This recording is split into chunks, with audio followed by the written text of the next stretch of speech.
আগামী যে 12 তারিখে যে নির্বাচন অনুষ্ঠিত হতে যাচ্ছে, আপনি কাকে ভোট দিবেন এই তারিখে?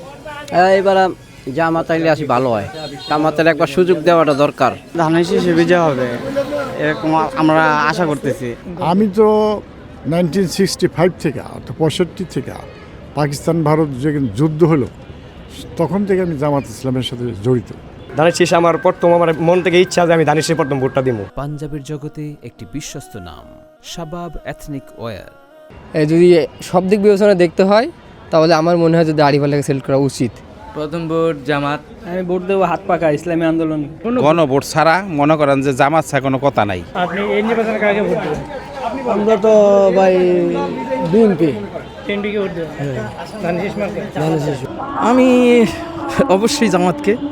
আমরা বর্তমান যেটা পর্যবেক্ষণ করতেছি বাংলাদেশে যেই সিচুয়েশন বা প্রচলিত আছে এই হিসাবে আগামী নির্বাচনে বিপুল ভোটে জয়লাভ করব ধানের শীষ। আমি আশাবাদী বাংলাদেশ জাতীয়তাবাদী দল বিএনপি অবশ্যই বিপুল ভোটে বিজয়ী হবে, এটাই আমরা চাই।